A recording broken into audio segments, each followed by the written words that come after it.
नमो नमः दोस्तों, स्वागत है आप सभी का मेरे चैनल में जिसका नाम है वक्रतुंड बाय सोनाली। तो लास्ट के कुछ वीडियोस में हम लोगों ने कारक विभक्ति के बारे में पढ़ा। हम लोगों ने अलग-अलग विभक्तियां और उनके वर्कशीट्स, उनके यूसेज क्या होते हैं वो सब जाना। इस वीडियो में, आज के इस वीडियो में हम लोग देखने वाले हैं कारक विभक्ति के प्रथमा से लेकर सप्तमी तक सारे जो विभक्तियां हैं वो कैसे यूज होती है, और उसके दौरान मैं आपको सारे ट्रिक्स भी बताने वाली हूँ कि आपको उसको किस तरीके से सॉल्व करना है, क्योंकि एग्जाम में आपको ऐसे सेपरेट नहीं पूछा जाता है, आपको पूरी की पूरी विभक्तियां एक साथ आती है। तो इसलिए आज हम लोग वो पूरा का पूरा सातों विभक्तियां कवर करने वाले हैं विथ ऑल द ट्रिक्स, इसलिए वीडियो को बिल्कुल मिस मत कीजिए। अगर आप चैनल पे नए हैं तो जल्दी से चैनल को सब्सक्राइब कीजिए और बेल आइकन दबाइए ताकि आने वाली वीडियोस की जानकारी आपको मिलती रहे। तो चलिए शुरुआत करते हैं। तो आज के इस वीडियो में हम लोग कारक विभक्ति का एक क्विक रिकैप और विथ ट्रिक्स हम लोग देखने वाले हैं।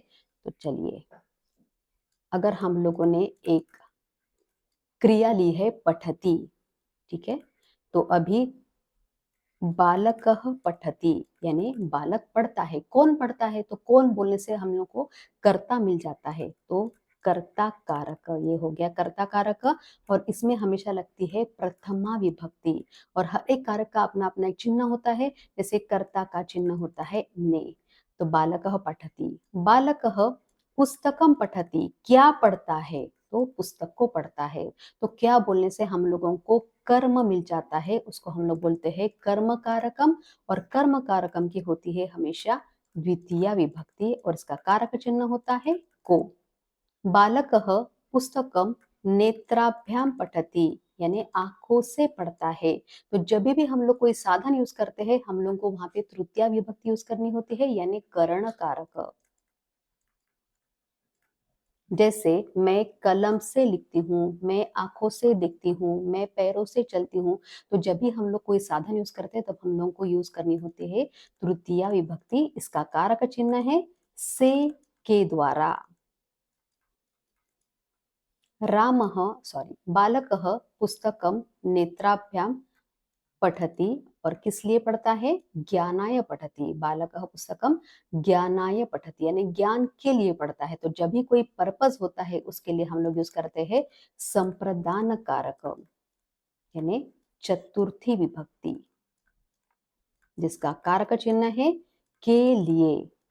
जैसे बच्चे पढ़ने के लिए विद्यालय जाते हैं, माँ काम करने के लिए ऑफिस जाती है, पिताजी काम करने के लिए ऑफिस जाते हैं, बच्चे तैरने के लिए स्विमिंग पूल जाते हैं। तो के लिए के अर्थ में हम लोगों को संप्रदान कारक यानी चतुर्थी विभक्ति यूज करनी होती है। उसके बाद आता है रामः अज्ञानात पठति, अज्ञान से दूर होने के लिए पढ़ता है।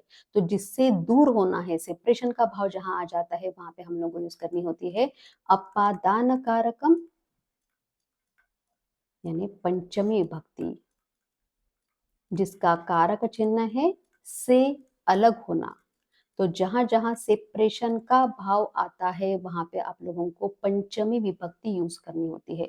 बहुत सारे बच्चे तृतीय और पंचमी में कंफ्यूज हो जाते हैं, क्योंकि दोनों का कारक चिन्ह सेम है से, लेकिन तृतीय विभक्ति में हमेशा जुड़ने का भाव होता है और पंचमी में हमेशा अलग होने का भाव होता है। तो ये आपको बेसिक डिफरेंस याद होना चाहिए। जैसे मैं कलम से लिखती हूँ तो कलम मेरे हाथ में है, और कलम हाथ से गिरती है तो हाथ से अलग हो रही है, तो हाथ की हम लोग करेंगे पंचमी विभक्ति। तो सेपरेशन के भाव में हम लोगों को पंचमी विभक्ति करनी होती है।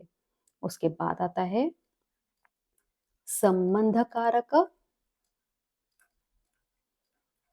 यानी षष्ठी विभक्ति। इसका कारक चिन्ह है का, की, के, रा, री, रे। जैसे मेरा नाम सोनाली है, मेरे शहर का नाम मुंबई है, मेरे विद्यालय का नाम डीएवी पब्लिक स्कूल है। तो मेरा, तुम्हारा, तो रिलेशन दिखाने के लिए हम लोग संबंध कारक यानी षष्ठी विभक्ति यूज करते हैं। और लास्ट में आता है कि बालकः विद्यालये पठति, यानी विद्यालय में पढ़ता है। जहाँ पे क्रिया का स्थान होता है वहां पे हम लोगों को यूज करनी होती है अधिकरण कारकम, यानी सप्तमी विभक्ति, जिसका कारक चिन्ह है में, पर, जैसे बच्चे विद्यालय में पढ़ते हैं, पिताजी ऑफिस में काम करते हैं, बच्चे स्विमिंग पूल में तैरते हैं, शेर जंगल में दहाड़ता है। तो जहाँ-जहाँ पे में और पर आ जाता है वहाँ पे आपको सप्तमी विभक्ति यूज़ करनी होती है। तो ये हम लोगों ने क्विक एक रिकैप लिया है पूरी विभक्तियों का प्रथमा से लेकर सप्तमी तक। और अभी आपको जैसे एग्जाम में क्वेश्चंस आते हैं तो वैसे वर्कशीट हम लोग सॉल्व करने वाले हैं। तो चलिए शुरू करते हैं। उचित शब्दरूपैः रिक्तस्थानानि पूरयत। कंदुकः पतति। अभी देखिए यहाँ पे ट्रिक मैं बता रही हूँ आपको, तो आपको याद रखना है। तो आपको पहले ब्लैंक की तरफ देखना ही नहीं है। कंदुकः पतति, कंदुकः मतलब क्या? बॉल। तो बॉल गिरता है कहाँ से? हाथ से। तो हस्त ब्रैकेट में दिया है हस्त, हाथ से अलग हो रहा है, तो यहाँ पे यूज करेंगे हम लोग पंचमी विभक्ति। तो इसका आंसर आ जाएगा हस्तात्। हस्तात् पतति। पुस्तकम पठतः यानी पुस्तक पढ़ते हैं। दो कोई पुस्तक पढ़ते हैं, क्योंकि पठतः ये क्रिया द्विवचन की है तो कर्ता भी द्विवचन में ही आएगा। तो पुस्तकम पठतः पुस्तक पढ़ते हैं। कौन? तो कौन बोलने से हम लोगों को कर्ता मिल जाता है, तो यहाँ पे आ जाएगा छात्रों। क्रिया द्विवचन की है पठतः, इसलिए कर्ता भी द्विवचन में आएगा छात्रों।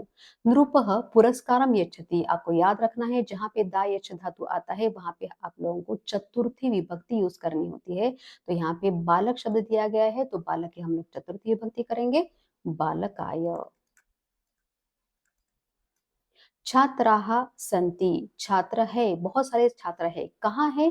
कक्षा में है, यानी क्लासरूम में है। तो कक्षा शब्द आकारांत शब्द है।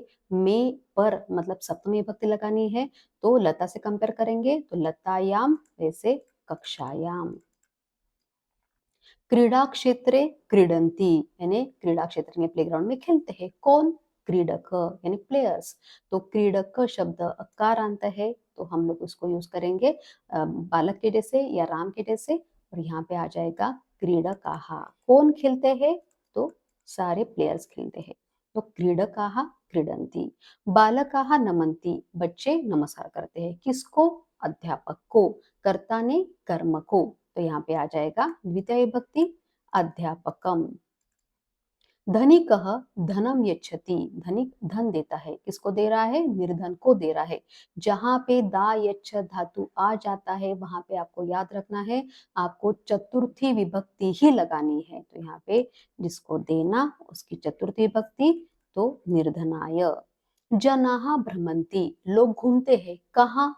उद्यान में घूमते हैं, गार्डन में घूमते हैं। तो में पर यानी सप्तमी विभक्ति अधिकरण कारक, तो उद्यान शब्द की हम लोग सप्तमी विभक्ति करेंगे उद्याने। आपको एक सिंपल ट्रिक याद रखनी है, जो शब्द अकारांत है ब्रैकेट में दिया हुआ उसको आपको बालक के साथ या राम के साथ, आपका जो भी वर्ड याद है अकारांत उससे कंपेयर करना है। और जो शब्द आकारांत है अगर, तो आपको जो भी आकारांत शब्द याद है उससे आपको कंपेयर करना है। वो शब्द आपको चलाने की जरूरत नहीं है, इससे आपका काम बहुत आसान हो जाता है। नाम रामः अस्ति। नाम राम है। किसका? बालक का की के रा री रे षष्ठी विभक्ति, तो यहाँ पे आ जाएगा बालकस्य। नाम किम अस्ति। नाम क्या है? किसका नाम? युष्मत मतलब तुम, तुम्हारा। तो तुम्हारा नाम क्या है? तो यहाँ पे षष्ठी विभक्ति आ जाएगी तव नाम किम अस्ति। मम डैश नाम आशा अस्ति। मेरे नाम आशा है। किसका? मातृ, ब्रैकेट में लिखा है मातृ, यानी मेरे माँ का नाम आशा है। तो मातुहु। मातृ शब्द की षष्ठी विभक्ति करेंगे मातुहु। वानराः कुर्दन्ति। वानर कूदते हैं, यानी बंदर कूदते हैं। कहाँ? पेड़ पर। तो वृक्ष शब्द दिया हुआ है यहाँ पे, तो यहाँ पे आ जाएगा वृक्षे। छात्राः पठन्ति। छात्र पढ़ते हैं। किस लिए पढ़ते हैं? ज्ञान के लिए पढ़ते हैं। तो के लिए के अर्थ में हम लोग यूज करेंगे संप्रदान कारक, यानी चतुर्थी विभक्ति। तो यहाँ पे आ जाएगा ज्ञानाय। सह दुग्धम पिबती। दूध पीता है। किससे? चषक, ग्लास से पीता है। तो से के द्वारा मतलब तृतीय विभक्ति, तो यहाँ पे आ जाएगा चषकेण।